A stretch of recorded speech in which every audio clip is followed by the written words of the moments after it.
Topic जो आज का हमारा डिस्कशन का था वो ये था कि भाई बजट आपके पॉकेट पे क्या असर करेगा। लेकिन जो बजट आया वो एक्चुअल बजट नहीं था अभी का 2024 का। वो स्टेटमेंट ऑफ अकाउंट्स था, यानी उसमें कोई बहुत ज्यादा चेंजेस गवर्नमेंट ने एज सच नहीं किया है। जो पुरानी चीजें हैं वही चल रही है और जो वो स्ट्रक्चरली कर रहे हैं वो उन्होंने बताया है। लेकिन एक्चुअल बजट जो नई गवर्नमेंट जब बन के आएगी तो वो जुलाई में प्रेजेंट करेगी।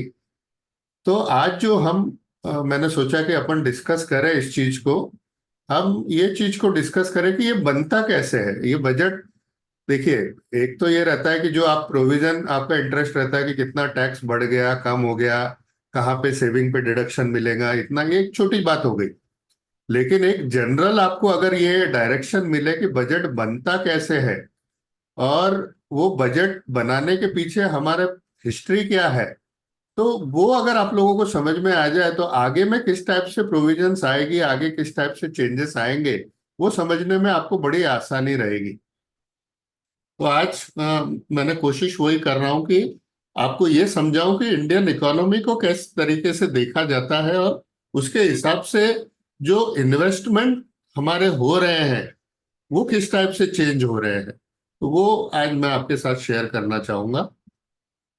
तो अपने कंट्री को इंडिपेंडेंट होके 76 ईयर हो चुके हैं। और अगर इकोनॉमी वाइज आज बहुत ही इंटरेस्टिंग रहेगा अगर आप इस तरीके से, आपको शायद पहले किसी ने बताया नहीं होगा। ये बहुत ही अलग चीज तरीके से आपको मैं दिखाने की कोशिश कर रहा हूं कि इंडिया के जो इकोनॉमी है, तो उसको जो इंडिपेंडेंस के बाद उसको हम चार फेज में डिस्ट्रीब्यूट कर सकते हैं। पहला फेज था अपना जब हम आजाद हुए तब से लेके 1991 तक। सेकेंड फेज था 1991 से लेके 8 नवंबर 2016 तक। तीसरा फेज था 8 नवंबर 2016 से लेके 10 मार्च 2020 तक। और चौथा फेज अभी चल रहा है 10 मार्च 2020 से आगे। तो ये क्या फेज थे, क्या चेंजेस थे ऐसे कि इनको हमने फेज माना, वो आपके साथ डिस्कस करते हैं। पहला जो फेज था वो उसमें 1947 से लेके 1991 तक, आपको भी मालूम होगा हमारी कंट्री सोशलिस्ट कंट्री करके हम अपने आप को ट्रीट करते थे। गरीबी हटाओ, गरीबी हटाओ, वही एक नारा रहता था। नारे वही रहते थे, गरीबी हटती नहीं थी। तो एक गरीब कंट्री करके ही हमको गिना जाता था। और जो यूके ने हमको कंट्री हैंडओवर की थी, एक जमाने में हम वर्ल्ड इकोनॉमी में करीब करीब 30% हमारा जीडीपी में शेयर होता था वर्ल्ड में। लेकिन जब इंग्लैंड यहाँ से छोड़ के गया तो हार्डली 1 से 2% पे हम आ गए थे यार। बहुत ही गरीब कंट्रीज में हमको छोड़ा था। पूरे हमारे खजाने लूट चुके थे, हमारी एग्रीकल्चर इंडस्ट्री सब तबाह हो चुकी थी।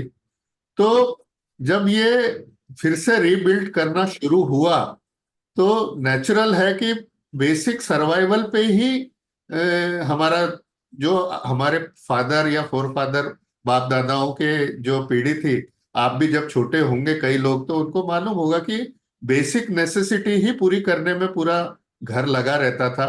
लग्जरी वाली कोई चीज हुआ नहीं करती थी उस टाइम पे क्योंकि परचेसिंग पावर ही नहीं था। हमारे घर में एक साइकिल हुआ करती थी जिसमें मेरे फादर, मेरी मदर, मैं और मेरा भाई चारों एक साइकिल में, मेरे फादर उसको चलाते थे और हम चारों बैठते थे। तो ये हाल थे। रेंटल घर में रहते थे। साल में कपड़े नए सिलना तो कभी शायद दिवाली के टाइम पे ही हुआ करता था, या बस वही था। और वो भी एक ही थान के कपड़े लेके मैं और मेरे फादर और मेरा भाई तीनों के एक ही टाइप की शर्ट बनती थी, टेलर सिलता था। तो ये सब टाइप की चीजें उस टाइम हुआ करती थी। आज के जैसा नहीं था कि आप सिर्फ बटन दबा दो और 3 दिन में आपके घर में नई चीज आ जा रही है। वो हुआ नहीं करता था। तो इन्वेस्टमेंट तो बहुत दूर की बात थी। बेसिक नेसेसिटी ही जब पूरी नहीं होती थी तो फिर इन्वेस्टमेंट कहाँ होता। जब टीवी भी आया था तो पूरे गली में एक ब्लैक एंड व्हाइट टीवी हुआ करता था। और सारे मोहल्ले वाले जमा होके वो टीवी देखा करते थे, संडे को मूवी देखा करते थे। जो लोग उस टाइम के हैं उनको वो याद होगा। पूरे मोहल्ले में एक टेलीफोन हुआ करता था, ट्रंक कॉल लगता था तो वहां आधे घंटे से वेट करना पड़ता। तो ये हालत थी उस टाइम पे हमारी, फर्स्ट फेज में 1991 तक। उस टाइम पे G7 करके कंट्री हुआ करती थी, आपको भी मालूम है G7 आज भी है। और उसमें ये 1975 में बनी थी। और ये 7 कंट्री उसके मेंबर थे और आज भी हैं। United states, Britain, Japan, Germany, France, Italy and Canada, ये G7 हुआ करते थे। और एक G77 बनी थी 1964 में। ये इनको डेवलपिंग और जो गरीब देश की इकोनॉमी थी उनको उसमें इंक्लूड किया गया था। अभी वो बढ़ के 134 हो गई। और इंडिया उस टाइम पे पार्ट ऑफ G77 हुआ करता था। हम गरीब लोगों की इसमें जुड़े हुए थे, उसमें हम गिने जाते थे। फिर सेकंड फेज आया 1991 में, जब आप नरसिम्हा राव प्राइम मिनिस्टर बने, मनमोहन सिंह जी फाइनेंस मिनिस्टर बने। और उसके पहले हालत ये थी कि हमारे पास फॉरेन एक्सचेंज इतना कम हो गया था कि हमारे को अपना सोना तक गिरवी रखना पड़ा था कुछ दिनों के फॉरेन एक्सचेंज खरीदने के लिए। आपको शायद याद होगा। तो 1991 में जब ये दोनों आए तो इनको समझ में आ गया कि ये सोशलिस्ट बन के हम चल नहीं पाएंगे, हमको चेंजेस करने पड़ेंगे। तो सेकंड फेज में एलपीजी कॉन्सेप्ट लाया गया, लिबरलाइजेशन, प्राइवेटाइजेशन, ग्लोबलाइजेशन। और इसके कारण बिजनेस के ऊपर जोर दिया गया, फॉरेन इन्वेस्टमेंट को इनवाइट किया गया। तो एक जो इकोनॉमी बंधी हुई थी, दबी हुई थी, जब वो ओपन हुई तो बहुत सारा डेवलपमेंट बूम इकोनॉमी में आना शुरू हुआ। और उस टाइम के बाद लोगों के पास पैसा दिखने लगा। यानी पैसा हमारे पास जब आया वो 1991 के बाद से दिखना शुरू। तो जब पैसा आने लगा तो इन्वेस्टमेंट भी होने लगा। लेकिन ये इन्वेस्टमेंट जो हुआ वो जनरली ज्यादातर, आपको भी मालूम होगा, कैश इकोनॉमी में हमारे पास, हम ऐसा बोलते थे कि पैरेलल इकोनॉमी चलती है। जितनी आपकी बैंक में पैसे रहते थे उतने ही उससे ज्यादा कैश में इकोनॉमी चलती थी। तो इकोनॉमी में ब्लैक मनी बहुत ज्यादा थी, तो इसके कारण जो इन्वेस्टमेंट पैटर्न था वो भी अलग था उस टाइम पे।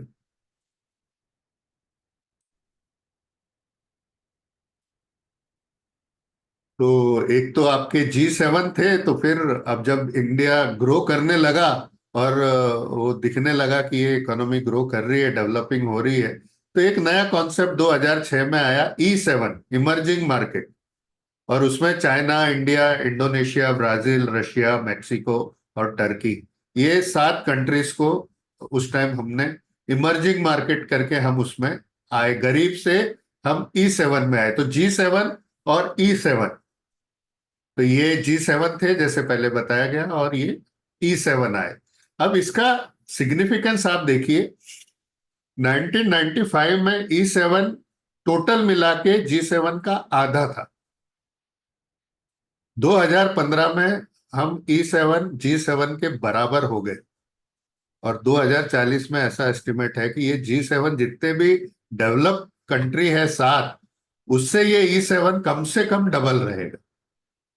इस रेट से हम लोग ग्रो कर रहे हैं, और उसमें इंडिया भी एक पार्ट है। 2006 में एक नया कॉन्सेप्ट आया, ये भी आपने सुना होगा, ब्रिक्स। ये 5 कंट्रीज का नाम है, ब्राजील, रशिया, इंडिया, चाइना और साउथ अफ्रीका। ये E7 में भी सबसे फास्टेस्ट ग्रोइंग इकोनॉमी थी। और ऐसा एस्टिमेट था कि ये ब्रिक्स विल बी न्यू, यानी आगे जाके ये जो G7 है उसको रिप्लेस ये लोग करने वाले हैं। तो ब्रिक्स फॉर्म हुई थी, अभी अभी भी उनकी हर साल मीटिंग होती है, आप फॉलो करते होंगे जो लोग इकोनॉमी को फॉलो करते हैं, कि ब्रिक्स की अभी भी मीटिंग हुई थी। और उसमें वो स्ट्रांगली उन्होंने अपनी खुद की करेंसी लाने का, डॉलर डी डॉलराइजेशन करने का बहुत सारे प्लान चल रहे हैं कि किस तरीके से ये जो वाइट कंट्रीज का कंट्रोल है पूरे इकोनॉमी पे उसको कम किया जाए और अपनी कंट्री को डेवलप किया जाए। तो ये दूसरा फेज था। इसमें कैसे इन्वेस्टमेंट हो रहा था वो मैं आगे बताऊंगा आपको। तीसरा फेज आया 8 नवंबर 2016। आपको शायद ये डेट याद होगी, मित्रों से शुरुआत हुई थी। तो वहां पे टोटली आपके 500 हजार के नोट गायब हो गए थे और डिमोनेटाइजेशन हुआ था। तो उसका पर्पस ये था कि भैया व्हाइट मनी इकोनॉमी में हम कन्वर्ट होना चाहते हैं, और बहुत सारे स्टेप लिए गए कि इंडिया व्हाइट इकोनॉमी बने। अब कई लोग बोलते हैं कि भाई वो तो पूरा पैसा जितना आप बोल रहे थे वो कैश में है, वो तो बैंक में जमा हो गया, सबका सब वाइट हो गया। वो बात सही है, कुछ ना कुछ छूट गया होगा, लेकिन एक बार बैंक में आ गया, फिर वो मॉनिटर में आपके नजर में आ चुका है। अब ये समझ के चलिए कि एक बार आपने उस पैसे को बैंक में, कैश को बैंक में जमा कर दिया, तो अब उसके बाद से वो पूरा रडार में है। अब जितने भी अभी इतने केसेस हो रहे हैं, पॉलिटिशियन भी पकड़े जा रहे हैं, कई बिजनेसमैन पकड़े जा रहे हैं।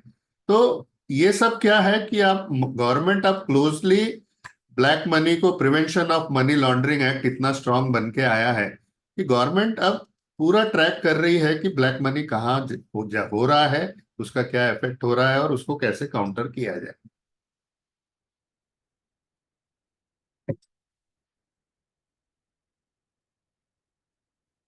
तो इसके फर्क क्या पड़ा? देखो, उसके जो बेनिफिट हुए, टैक्स फाइलिंग के जो रिटर्न्स भर बहुत बढ़ चुके हैं, जितना पहले होते थे उसके मल्टीपल फोल्ड में इनकम टैक्स के रिटर्न भरे जा रहे हैं। ब्लैक मनी कंट्रोल में आ रही है। यूपीआई जो ट्रांजैक्शन, जो डिजिटल प्लेटफॉर्म गवर्नमेंट ने तैयार किया, वो वर्ल्ड में कहीं नहीं है जो जितना इंडिया में है। आज बाहर के लोग जो बात भी करते हैं या हमारे यहाँ आते हैं, तो प्राइम मिनिस्टर भी वो फ्रांस के प्रेसिडेंट को लेके जाते हैं, रोड साइड में चाय पिलाते हैं और उनके मोबाइल से यूपीआई पेमेंट करते हैं 2 रुपए का। तो ये एक सक्सेस स्टोरी है बहुत बड़ी, कि जहां वो लोग जो कभी भी बैंकिंग स्ट्रक्चर में थे ही नहीं, सब्जी वाले, रिक्शा वाले, चाय वाले, ऐसे जो लोग थे, आज हर एक के एक मूंगफली का ठेला वाला भी है तो भी उसके पास यूपीआई का अपना कोड है, क्यूआर कोड है, और आप 2 रुपए, 5 रुपए, 10 रुपए में भी उसको क्यूआर से पेमेंट कर सकते हो। अब इसका फायदा क्या है कि ये जितना पैसा आ रहा है ये उसके बैंक में जा रहा है, और बैंक में जब जा रहा है तो फिर वो रिकॉर्ड में आ रहा है। तो पहले लाखों के इनके ट्रांजैक्शन हो जाते थे लेकिन पूरा कैश में रहता था। आज ये लोग भी व्हाइट इकोनॉमी में है, कई लोगों को इनकम टैक्स के रिटर्न भरने पड़ रहे हैं। उससे एक बड़ी बात, ये लोग एलिजिबल हो गए हैं बैंक फाइनेंस के लिए, क्योंकि ट्रांजैक्शन दिख रहे हैं। पहले इनको बैंक खड़ा भी नहीं करती थी, लेकिन आज जब दिखता है कि इनके बैंक में लाखों रुपए आ रहे हैं, तो माइक्रो फाइनेंस के बहुत सारे इनके लिए रास्ते खुले हैं। तो यूपीआई का ये बेनिफिट हुआ है। इम्प्लीमेंटेशन ऑफ जीएसटी, आप देख ही रहे हो, हर महीने जीएसटी का कलेक्शन बढ़ते ही जा रहा है। 1,60,000 करोड़, 1,70,000 करोड़ तक अभी हम हर महीने पे पहुंच गए हैं। और पैरेलल इकोनॉमी को कैसे रोका जाए, जैसे मैंने कहा, prevention of money laundering act बहुत सारा आया हुआ है। और ये सब जो इसके कारण आपका जो जीडीपी ग्रोथ जो फास्ट दिख रहा है, वो उसी कारण दिख रहा है कि ये सब चीजें जो पहले ब्लैक में चलती थी, आज वो नंबर 1 में बैंक में आनी शुरू हो गई।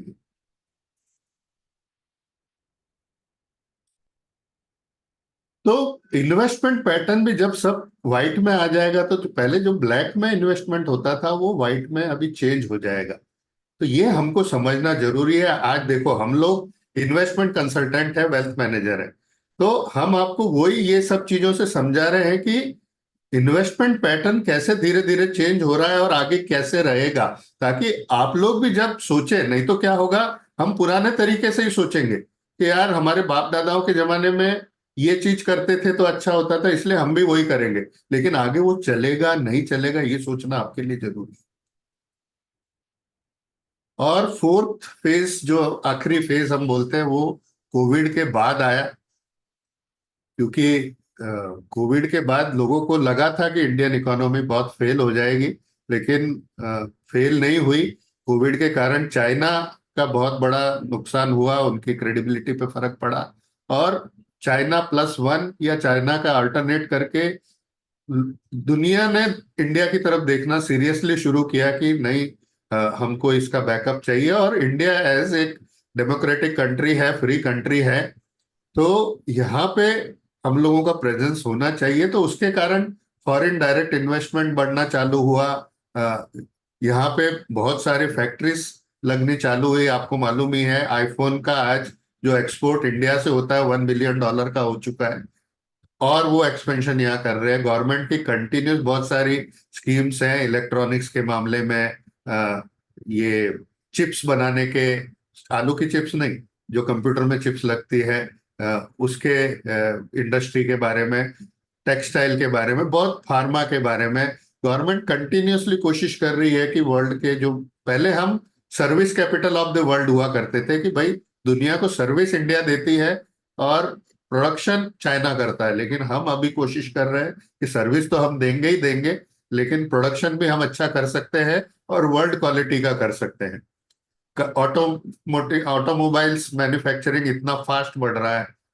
तो ये सब चीजें, प्राइम मिनिस्टर ने भी अभी पिछले हफ्ते ही बोला कि दुनिया की सड़कों पे made made in India car दौड़नी चाहिए।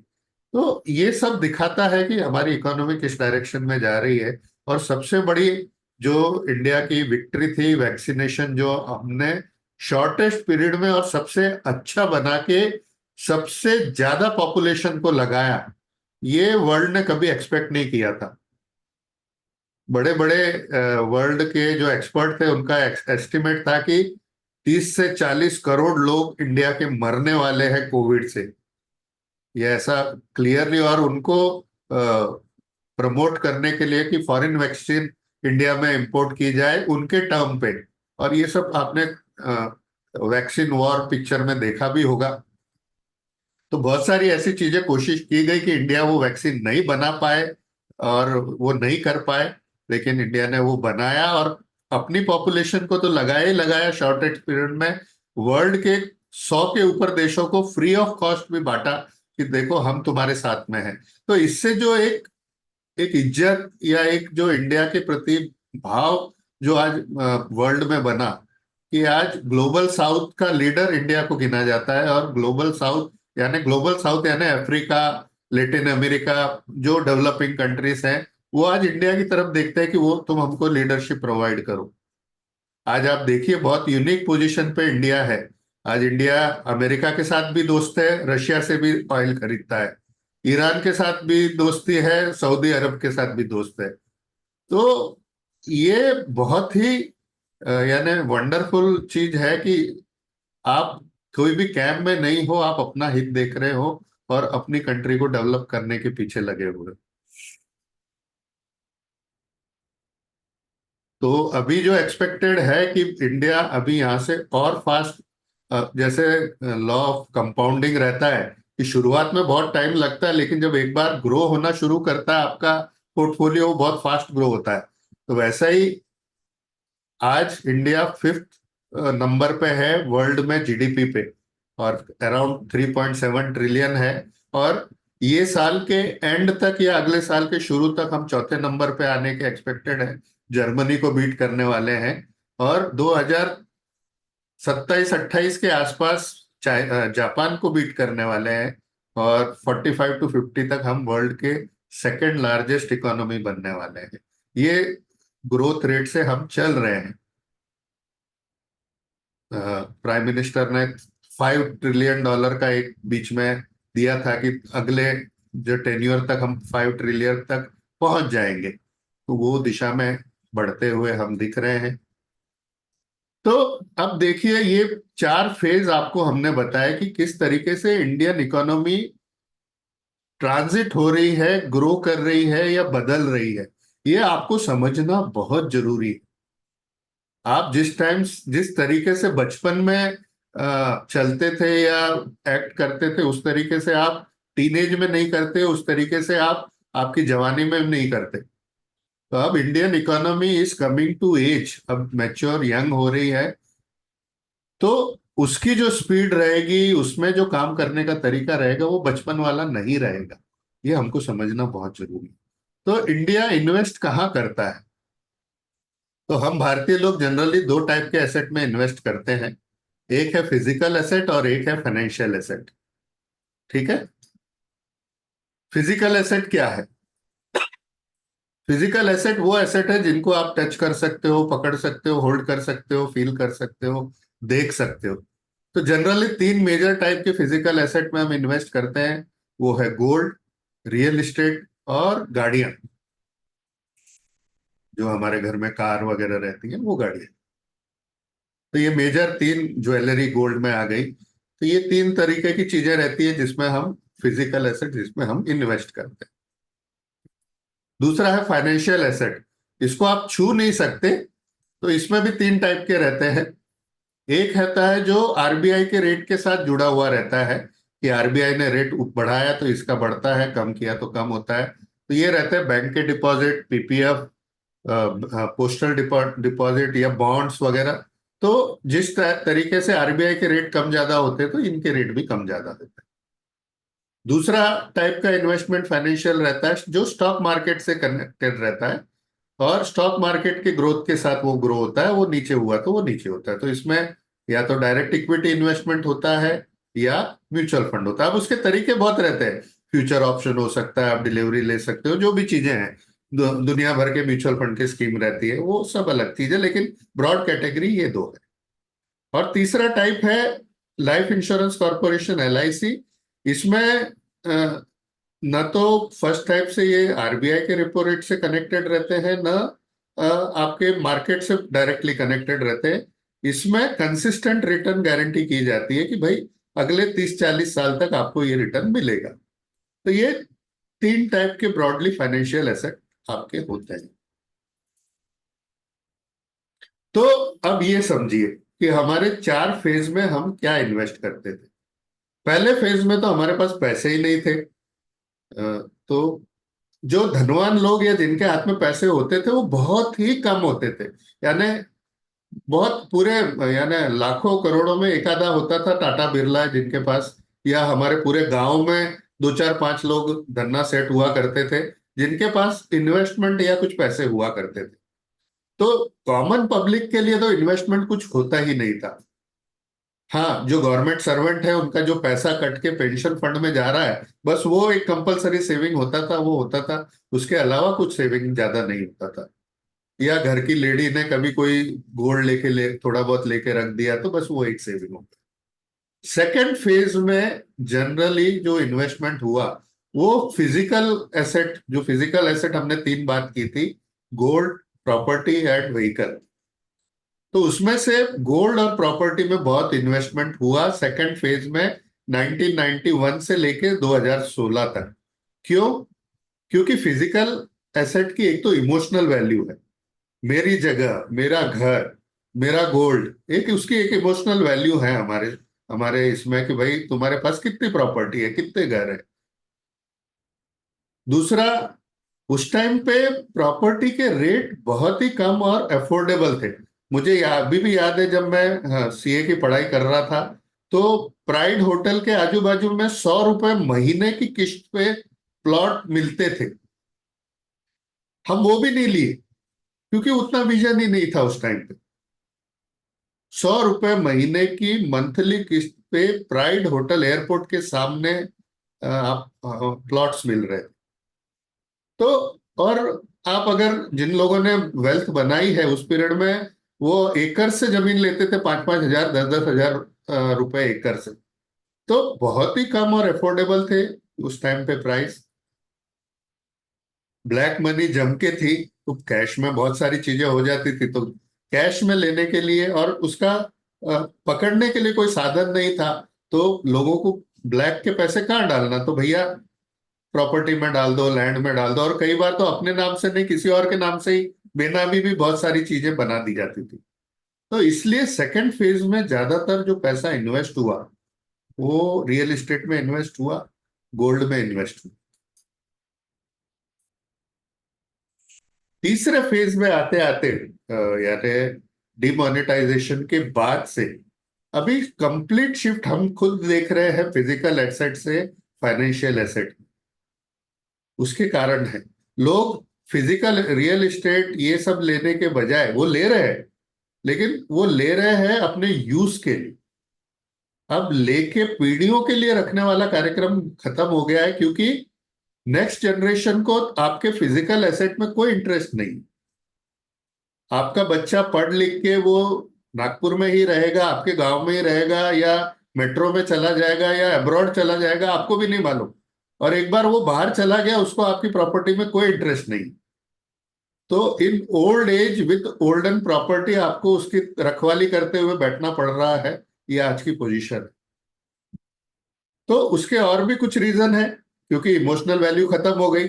जो यंगर जनरेशन आ रही है, वो जो मैं देखता हूं, वो बहुत ज्यादा एसेट एक्युमुलेशन करने का उनकी भूख नहीं है। उनकी भूख है लाइफस्टाइल की। आप भी देखते होंगे, उनको पार्टी करनी है, उनको ब्रांडेड कपड़े खरीदने हैं, ब्रांडेड शू पहनना है, वो अपने दोस्तों के साथ घूमने जाना है, आईफोन लेना है। तो उनका जो इमोशनल अटैचमेंट है अभी फिजिकल एसेट से हट गया, लाइफस्टाइल पे ज्यादा आ गया। तो एसेट, जो फिजिकल एसेट का जो इमोशनल वैल्यू था, वो कम होते जा रहा है। ब्लैक मनी सिग्निफिकेंटली कम हो गए। कई रियल एस्टेट के जो सौदे हैं, अब कई कंपनियां जो बड़ी कंपनियां आई है, वो तो 100% चेक से पेमेंट लेती है। अभी जैसे गोदरेज का प्लॉट बिक रहे हैं, तो वहां आप जाओ प्लॉट लेने, वो बोलेंगे कि भाई 100% हमको आपके आपसे चेक चाहिए, आप लोन लीजिए या खुद दीजिए। तो स्लोली ब्लैक मनी धीरे धीरे कम होती जा रही है बहुत। और प्रॉपर्टी की रेट अभी इतनी ज्यादा बढ़ गई है कि अफोर्डेबिलिटी बहुत बड़ा कंसर्न है। आज आप अच्छी जगह पे फ्लैट लेने जाओगे, मैं नागपुर की बात करता हूँ, 3 बेडरूम का फ्लैट होगा तो 3 करोड़ रुपए का आसपास का आता है, 2 से 3 करोड़ रुपए। अगर एकदम प्राइम जगह पे जाओगे तो 3 करोड़ पक्का है, उससे थोड़ा नीचे जाओगे तो 2 करोड़ पक्का है। तो 3-4 करोड़ रुपए आप सिंपल एक 3-4 फ्लैट, बेडरूम के फ्लैट की कॉस्ट लग रही है। लैंड कॉस्ट इतनी हाई हो गई है कि एयरपोर्ट के पास जहां हम रहते हैं, वहां 10-10 हजार रुपए स्क्वायर फुट मांगा जा रहा है, जो पहले शायद रामदास पेट या बैरामजी टाउन जैसी जगह पे भी उससे कम मांगा जाता था। आज मनीष नगर में 4 हजार, 5 हजार, 10 हजार की रेट है, कहाँ किस जगह पे आपका लैंड लोकेटेड है। तो वैल्यू इतनी हाई हो गई है कि उसके कारण अफोर्डेबिलिटी बिग कंसर्न है। अगर आपने एक गलत प्रॉपर्टी ले ली, तो आप ईएमआई के चक्कर में इतना फंस जाते हो कि आपकी फिर बाकी सब जरूरतें आपको छोड़ना पड़ता है। तो इसके कारण भी फिजिकल एसेट में लोगों का इंटरेस्ट थोड़ा सा कम होते जा रहा है। तो फाइनेंशियल एसेट में भी आप देखोगे तो इन्वेस्टर अभी शिफ्ट हो गए फर्स्ट टाइप से सेकंड और थर्ड। एफडी रखना लोग अब बहुत धीरे धीरे कम करके, स्टॉक मार्केट का जो म्यूचुअल फंड का जो रिटर्न दिख रहा है, तो कई लोग हमारे पास इन्वेस्टर आते हैं कि भाई हमारा पैसा शिफ्ट करिए। तो हम उनको सजेस्ट करते हैं, थोड़ा बहुत पैसा आप जरूर रखिए उसमें, लेकिन आप जरूर ऐसी स्कीम में, और म्यूचुअल फंड में भी कई स्कीम ऐसी है जिसमें रिस्क उतनी ज्यादा नहीं है।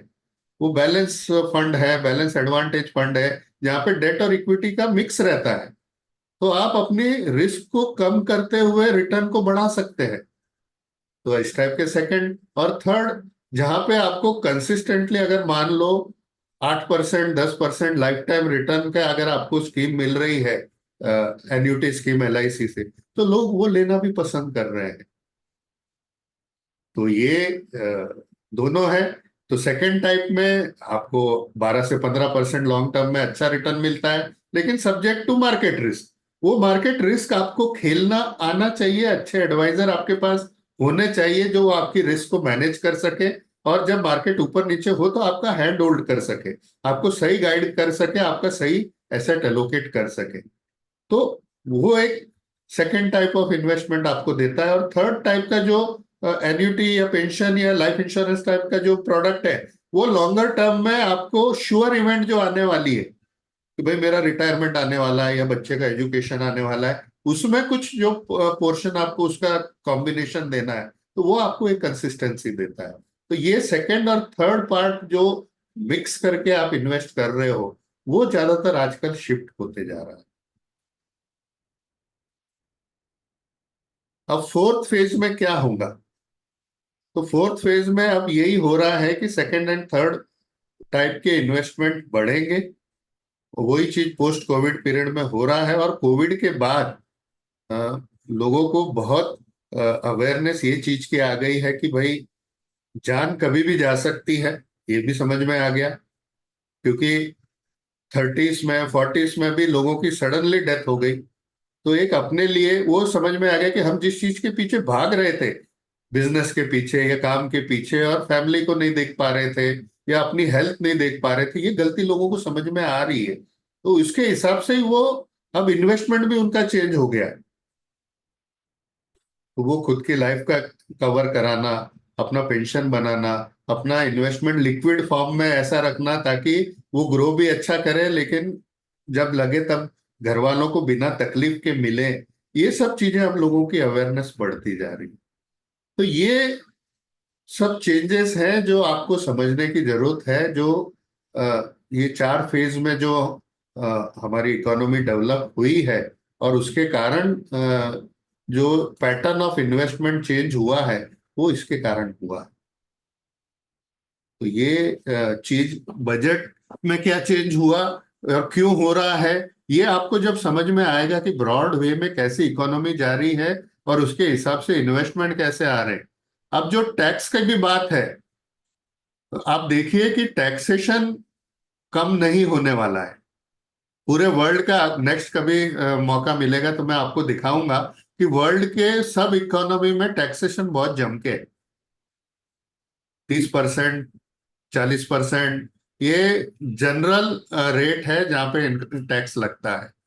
तो हम भी उसी इसमें है। हाँ ठीक है, कुछ सेक्टर है जिनको प्रमोट करने की जरूरत है, जैसे स्टार्टअप हो गए, न्यू इंडस्ट्री हो गई, तो वहां पे गवर्नमेंट ने स्कीम दी हुई है कि भाई आपको 25% से ही लगेगा या 15% से लगेगा, जो भी है। तो उसका आप जितना बेनिफिट लेना चाहते हो लीजिए, लेकिन ऐसा बिल्कुल मत समझिए कि टैक्स खत्म हो जाएगा। टैक्स यही रहेगा। और धीरे धीरे जो सेविंग आप टैक्स के लिए कर रहे थे, वो पार्ट भी गवर्नमेंट खत्म कर देगी।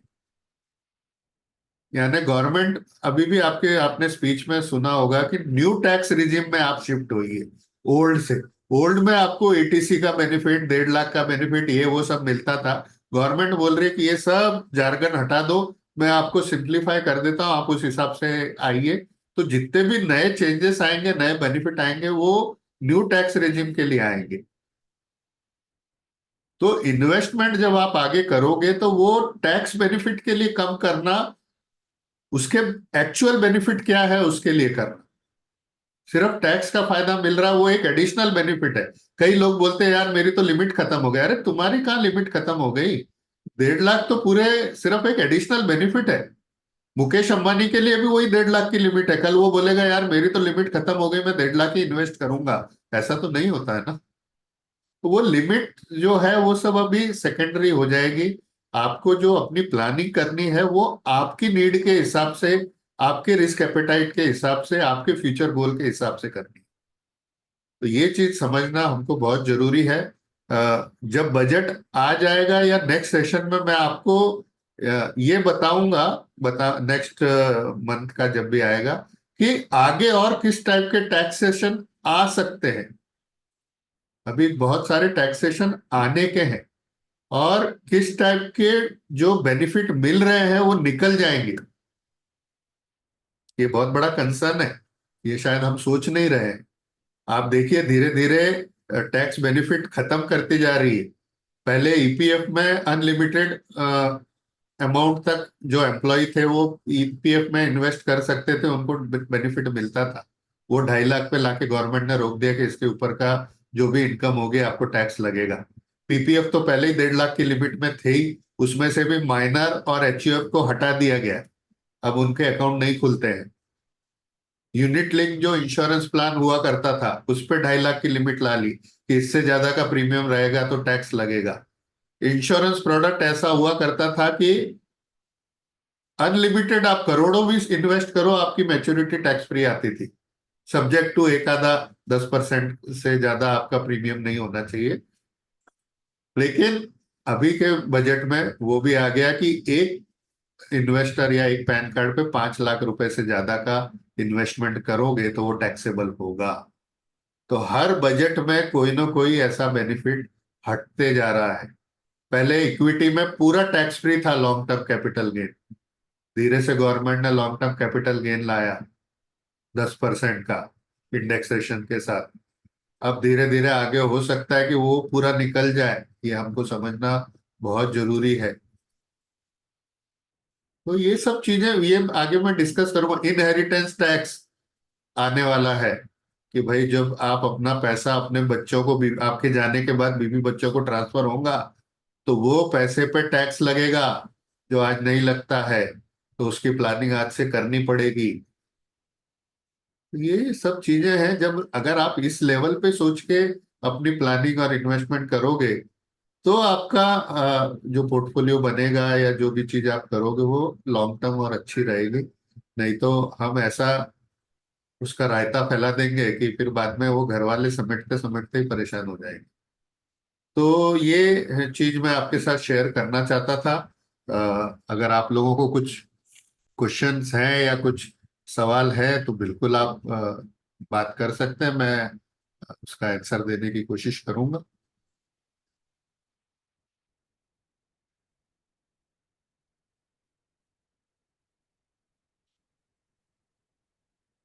Yes, any question? Uh, Mahendra ji, मैं शिशिर बात कर रहा हूँ। हाँ बोलिए सर। तो आपने जो डिफरेंट टाइप के इन्वेस्टमेंट्स बताए हैं, हाँ, तो उसमें प्रोपोर्शन कैसा रहना चाहिए? You said bank related, they market related और दी प्रॉपर्टीज। बहुत सही सवाल है सर, लेकिन इसका स्ट्रेट आंसर तो नहीं है। ये जैसे ये डिपेंड करता है कि भाई एक डॉक्टर के पास वेटिंग हॉल में 3 जने बैठे हैं और तीनों को हेडेक है। तो अब तीनों को ने पैसे देने हैं कि भाई डॉक्टर की फीस 500 रुपये है। तो वो बोलते हैं कि भाई एक काम कर, पहला वाला चले जा, वो जो दवाई लिखेगा वो हम भी ले लेंगे। तो वो शायद कई बार काम नहीं करे, क्योंकि पहले वाले को हेडेक माइग्रेन से हो सकता है, दूसरे वाले को गैस से हो सकता है, और तीसरे वाले को मेरे जैसे किसी बंदे का भाषण सुन के भी हो सकता है। तो तीनों के कॉजेज अलग हैं। तो वैसा ही है ये, हर एक का इंडिविजुअल है शिशिर सर की। वो कितनी अर्निंग है उसकी, उसका खर्चा क्या है, फैमिली टाइप क्या है, रिस्क टेकिंग एबिलिटी क्या है, फ्यूचर गोल उसके कब आने वाले हैं। वो सब चीजें उसमें कंसिडर होती है, कितना रिस्क वो ले सकता है। तो ये जब एडवाइजर के साथ आप बैठते हैं ना, तो वो आपसे समझने की कोशिश करता है कि आप किस स्टेज पे है। जैसे कोई एक नया नया अभी जॉब पे लगा है, उसकी रिस्क टेकिंग एबिलिटी अलग रहती है। और एक जना जो रिटायर होने वाला है, शर्मा जी है हमारे साथ यहाँ पे, प्रदीप जी, वो जैसे रिटायर्ड हैं, आज उदयपुर में बैठे हैं मजे से। तो वो उनको कुछ सजेस्ट करना है तो वो एक अलग टाइप का इन्वेस्टमेंट होगा, और एक जना जो शुरू कर रहा है उसका एक इन्वेस्टमेंट अलग रहेगा। तो ये समझने की बात है। तो जब आप एडवाइजर के साथ बैठोगे तो आपने ये सब चीजें उनके साथ शेयर करनी चाहिए। और कोई भी अच्छा एडवाइजर होगा तो वो उसी हिसाब से आपका पोर्टफोलियो बनाएगा। ये देख के नहीं बनाएगा कि आज मार्केट कैसा चल रहा है तो सब उठा के वहां डाल दो, या सब रिस्क ले लो, या फिर जब गिरने लग जाए तो सब निकाल के आप एफडी में डाल दो। वैसा नहीं रहता। एसेट एलोकेशन होता है हर चीज का, लेकिन वो डिपेंड करता है कि आप किस पोजीशन पे। अच्छा, ठीक है ना। है ना? Understood. Yes okay, thank you. Sir, welcome. Thanks for nice thank you insights. For the question.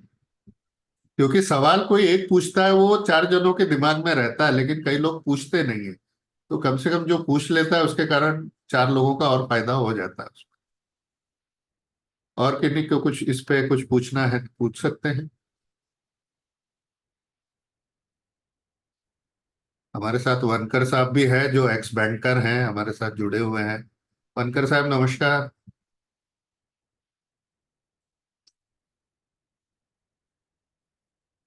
इसमें काम कर रहे थे। तो कोई सवाल है? नहीं है? अगर नहीं होगा, और अगर आप ये चाहते हैं कि ये प्रेजेंटेशन आपको मिले, तो आप एक व्हाट्सएप डाल दीजिएगा कि जिस चीज को चाहिए, मैं ये भिजवा दूंगा ताकि आपके पास भी रहे। और आपको कभी भी लगे तो आप, हम तो है ही आपके लिए, मैं हूँ, अजय है, ईशा मैडम है, कोई भी हमारी टीम है। आप कुछ भी पूछ सकते हैं, हमसे मिल सकते हैं। तो धन्यवाद पिल्लेवार मैडम। शर्मा जी, अच्छा लगा आपको देख के। वाह थैंक वाह। You sir. Thank you for joining. अच्छा, आपको शायद होप ये थोड़ा बेनिफिशियल रहा होगा सेशन, कुछ काम का यस रहा। सर। चलो, तो मिलते हैं अगले इसमें। मेरे को एक क्वेश्चन था अभी, जैसे हाँ अपन शेयर मार्केट्स में बोलो या एलआईसी में बोलो, हाँ जी। तो सपोज अपन ने वहां पे डाले पैसे, बट हाँ जैसा भी जीपीआई का आपने मार्केट बताया कि सब लोग ऑनलाइन जा रहे हैं, तो हाँ। अचानक जैसा भी पेटीएम के बैंक में कल कुछ ये हो गया है कि रिजर्व बैंक ने कुछ रिस्ट्रिक्शन डाल दिए हैं, तो पेटीएम। फिर हाँ पेटीएम पे, तो ऐसे सिचुएशन में अपन ने उसके साथ रहना पेटीएम के साथ कि, नहीं तो क्योंकि आगे पेटीएम, चल के उसे कुछ होते पेटीएम भी बैंक में अभी आएगा, आपको जाने की जरूरत ही नहीं है ना, क्यों गए थे आप? तो आप ऑनलाइन क्या? अभी रेगुलर नहीं रहती है लोगों, तो अपन ऑनलाइन पैसे पेमेंट करते हैं, तो उसके लिए अपन रखते हैं उनके वॉलेट में। हाँ, वॉलेट में आपका जो पैसा है वो आप यूज कर सकते हैं। आप नया पैसा वो नहीं लेंगे, ऐसा है। आपने जो उसमें कुछ पैसे डाल के रखे होंगे, आप पेमेंट के लिए उसको यूज कर सकते हैं, लेकिन अब आप फ्रेश पैसा उनको नहीं दे सकते। तो आपको कोई नुकसान नहीं है एज एन इन्वेस्टर या एज एन यूजर। आपको कोई नुकसान नहीं है, आप अपना पैसा विड्रॉ भी कर सकते हैं।